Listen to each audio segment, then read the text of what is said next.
මේ වීඩියෝ එක ඔයාලා හුඟා Facebook එකේ දකින්න ඇති. මේකට හුඟා views උත් තිබ්බා. ඒ වගේම හුඟා shares උත් තිබ්බා.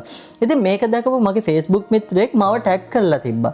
ඉතින් මම ප්‍රියන්ත මහත්මයාව මෙතන ආදරෙන් මතක් කරන්න ඕනේ. ඉතින් ඒ වෙලේ මට හිතුණා මට මේ ගැන වීඩියෝ එකක් කරන්න පුළුවන්. මොකද අපි ඉගෙන ගන්න කාලේ වගේම අපි වැඩ කරද්දිත් අපි සමහර rules වගේක් භාවිතා කරනවා. ඒ තමයි මේ ගුවන් යානයක එන්ජින් එකේ එන දුමේ පාටින් අපිට කියන්න පුළුවන් මොකක්ද ඇති වෙලා ප්‍රශ්නේ කියලා. මේක අපිට හරියටම කියන්න බෑ. ඒ වුණාට අපිට මේ පොඩි විකල්පයකට එන්න පුළුවන් මේක වෙන්න ඇති කියලා. ඉතින් අද ඒ ටික මම ඔයාලට කියා දෙන්න යන්නේ. අපිම වීඩියෝ එකට.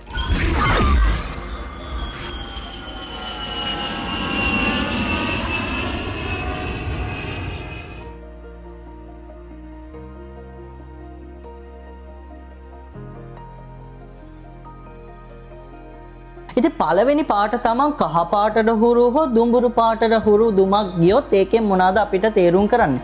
මම කියවනේ මම මේක ඇත්තටම දැකලා නැහැ.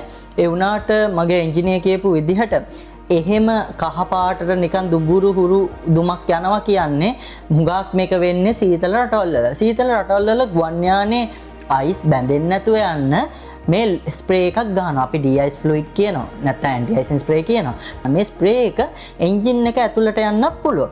මේක එන්ජින් එක ඇතුළට ගියාම ගුවන් යානේ ස්ටාර්ට් අප් කරද්දී එන්ජින් එක ඇතුළ රස්නේ වෙනවා.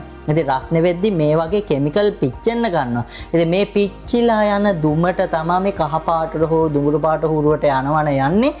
මේ anti-icing agents කියනවා. ඉතින් බය වෙන්න දෙයක් නැහැ. මේක තියෙන්නේ කුඩා කාලයකට. නිකන් හරි මේක කුඩා කාලයකට නැතුව මේක හුඟක් වෙලා වෙන්න ගත්තොත් ආයේ කියන්නේ එන්ජින් එක ඇතුලේ ප්‍රශ්නයි. ඉතින් හුඟක් ඔයාලා දැක්කොත් කහ පාට හෝ දුඹුරු පාට දුමක් යනවා. ඒක පොඩි වෙලාවකින් නවතිනවා. ඒ කියන්නේ අර anti-icing or de-icing fluid එක පිච්චිලා එළියට යන දුම තමයි කහ පාට හෝ දුඹුරු පාට හුරු. මගේ හීනයක් තියෙනවා. මගේ හීනෙට මට තනියම යන්න බෑ. කොහොමත් මට ඔයාලගේ උදව්වක් ඕනේ. මගේ හීනේ තමයි මේ අවුරුද්ද ඇතුළත subscribersලා ලක්ෂයක් ගන්න එක. තව 35000ක් විතර තියෙනවා. ඉතින් ඔයාලගෙන් කීයක් හරි බලනවා නම් තාම subscribe කරලා නැතුව මට subscribe කරලා support එකක් පෙන්නන්න. මේ වගේ වටිනා වීඩියෝ දිගටම ගේනවා. ඉතින් අපි යමු වීඩියෝ ඊළඟ කොටසට. ඉතින් ඊළඟ එක තමයි රතු හෝ තැඹිලි පාටට හුරු දුමක් එන්ජින් එකෙන් යනවා කියන්නේ මොකද්ද? මේක ඇත්තටම අද වෙනකම් මම දැකලා නැහැ. මම ඒක හිතන්නෙත් නැහැ දකී කියලා. මට දකින්න ඕනෙත් නැහැ. මේකෙන් කියන්නේ ගුවන් යානේ එන්ජිමේ හයිඩ්‍රොලික්ස් ලීක් එකක් කියන දේ. හයිඩ්‍රොලික්ස් ද්‍රව්‍ය අපි පාවිච්චි කරනවා ගුවන් යානයේ තටුවල තියෙන, එතකොට ලෑන්ඩින් ගියත් එක්ක තියෙන විහුවය, ටයර් එකත් එක්ක තියෙන විහුවය, අන්නේ ඒ දේවල් එහාට මෙහාට කරන්න, ඇතුළට එන්න, එළියට එන්න, ඒ වගේම තටුවේ තියෙන ඔය එක එක සර්ෆේස් කන්ට්‍රෝල් කියන ඕවා මේවා කරන්න පාවිච්චි කරන හයිඩ්‍රොලික් ද්‍රව්‍ය. ඉතින් මේ හයිඩ්‍රොලික් ද්‍රව්‍ය එන්ජින් එක ඇතුළේ ලීක් වෙනවා කියන්නේ කොහේ හරි ඒක හොඳ දෙයක් නෙමෙයි. අපිට ඒක ඒ වෙලේම ඒ ගුවන් යානය නවත්තලා ඒ ඉන්ස්පෙක්ෂන් එකක් කරන්න ඕනේ. අපිට ඒක ගුවන් යානයක් එහෙම යන්න දෙන්නේ නැහැ. ඉතින් රතු පාට දුමක් එනවා කියන්නේ හයිඩ්‍රොලික්ස් ලීක් එකක් වගේ දෙයක් ඇතුලේ වෙනවා කියන දේ. ඉතින් ඊළඟ එක තමයි කළු හෝ අලු පාට දුමක් එන්ජින් එකෙන් ගියොත් ඒකෙන් තේරුම් ගන්න මොකද්ද? මේක හුඟක් අපිට දකින්න පුළුවන්. හැබැයි මේක හුඟක් වෙලා තියෙනවා කියන්නේ ඒක වෙනම ප්‍රශ්නයක්. හැබැයි එන්ජින් එක පටන් ගද්දි කළු පාට දුමක් එනවා කියන්නේ මේක රිච් ස්ටාර්ට් එකක් කියලා අපි කියනවා. රිච් ස්ටාර්ට් එකක් කියන්නේ අපිට කිව්ව එක දාහන කුටියේ සමහරට ෆියුල් නැත්තම් ඉන්ධන ඉතුරු වෙලා තියෙනවා නම් එන්ජින් එක ස්ටාර්ට් කරද්දි ඒ ඉන්ධන ටික පිච්චිලා යනවා. අන්න එතකොට කළු පාට දුමක් හැටියට තමයි යන්නේ. ඉතින් මේක කෙටි දුමක් හැටියට තමයි යන්නේ. හැබැයි අපි හිතමු කළු දුම දිගටම තියෙනවා කියලා. මේකෙන් තේරුම් කරන්නේ incomplete combustion එකක්. ඒ කියන්නේ හරියට කම්බස්ට් වෙලා නැහැ කියන එක. කම්බස්ට් කියන්නේ මොකද්ද?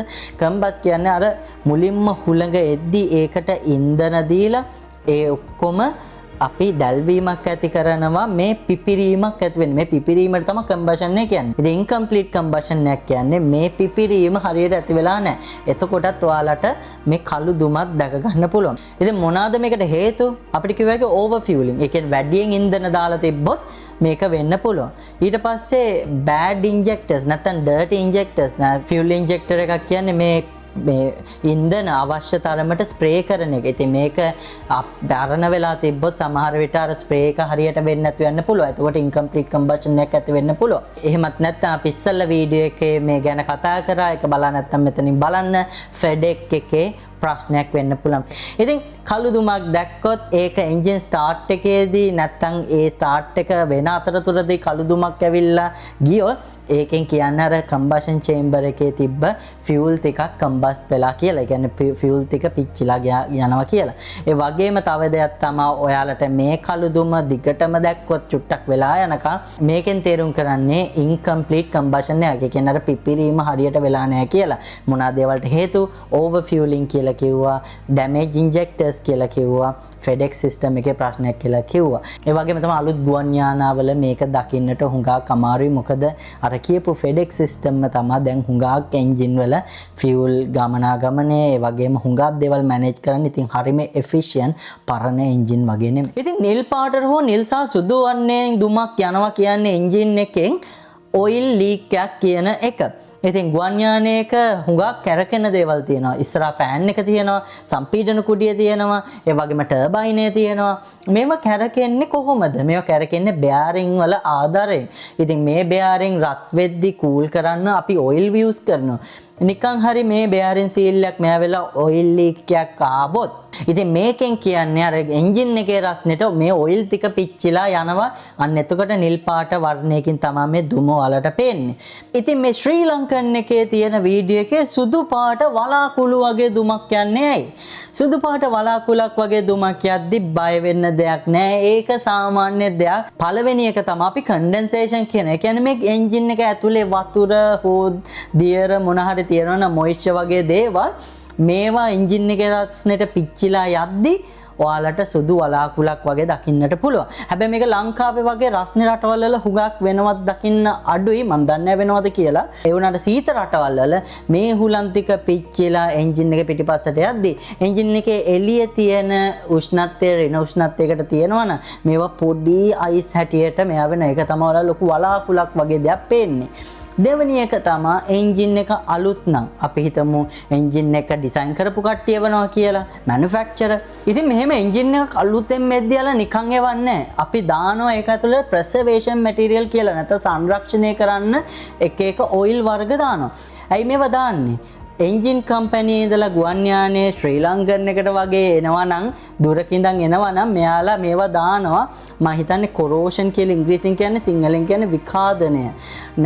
විඛාදනය වෙන එක නැති කරන්න නැත්නම් කොරෝෂන් වෙන එක නැති කරන්න මේවා දානවා. එතකොට එන්ජින් එක එද්දි අපි ඒ ද්‍රව්‍ය අයින් කරලා එන්ජින් රන් එකක් කරලා තමා මේ එන්ජින් එක ආයේ පටන් ගන්න ඕනේ.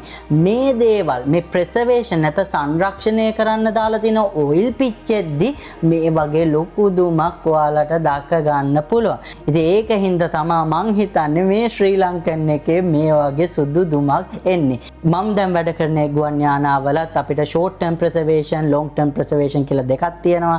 ෂෝට් ටර්ම් ප්‍රෙසර්වේෂන් එක කියන්නේ කෙටි කාලින සංරක්ෂණය. ඒක කියන්නේ අපි දවස් 90කට ඔයිල් දාලා ගුවන් යානයේ එන්ජින් එක සංරක්ෂණය කරනවා. ඒ වගේම ලොන්ග් ටර්ම් කියන්නේ දවස් 1080ක් වෙන්න පුළුවන්. අන්න එතකොට අපි ගුවන් යානයේ එන්ජින් එක සංරක්ෂණය කරලා පෙට්ටියක් ඇතුළේ දානවා. ෂෝට් ටර්ම් එකේ අපිට ගුවන් යානයක උනත් යන්න පුළුවන්. ඉතින් මේවත් පටන් ගද්දි එන්ජින් රන් එකක් කරලා තමයි පටන් ගන්නෙ. එන්ජින් රන් එක කරද්දි අපිට සුදු පාට දුමක් හැමතිස්සෙම වගේ දැක ගන්න පුළුවන්. ඒ අර ප්‍රෙසර්වේෂන් මැටීරියල් පිච්චිලා යන එක. ඉතින් මම හිතනවා ඔයාලා මේ වීඩියෝ එකෙන් උදව්වක් වෙන්නේ නැති කියලා, දැනගන්න හම්බෙන්නේ නැති කියලා, මේ දුමේ පාටෙන් කොහොමද අපි මේ එක එක ප්‍රශ්න දැනගන්නේ කියලා. මේවා අපි අනුකල්පය කරනවා විතරයි. මේවා අර අපිට කියන්න බෑ මේ දුමාවොත් මේකමයි කියලා කියන්න බෑ. ඒ වුණාට අපිට පොඩි දෙයක් හිතාගත්ත හැකි මේක ඔයිල් ලීක් එකක් හින්දා වෙන්න පුළුවන්, මේක හයිඩ්‍රොලික්ස් ලීක් එකක් හින්දා වෙන්න පුළුවන් කියලා. එහෙනම් මම තව වීඩියෝ එකක් ලබන්න දෙන්න. එතකන් keep fixing.